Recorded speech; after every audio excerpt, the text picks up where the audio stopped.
Welcome to Maria's health and beauty tips channel. இன்றைக்கி நம்ம வறட்டு இருமலையும் சளியும் எப்படி குணப்படுத்துறதுன்னு பார்க்கலாம்.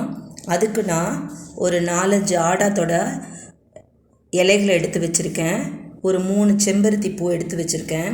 இதை நல்லா ஒரு டம்ளர் தண்ணியில் காய்ச்சி நல்லா ஒரு அரை டம்ளர் வர்ற அளவுக்கு நம்ம சூடு பண்ணி குடிச்சு வந்தோம் அப்படின்னு சொன்னால் நாள்பட்ட சளியையும் வறட்டு இரும்பலையும் குணப்படுத்தும். நன்றி, வணக்கம்.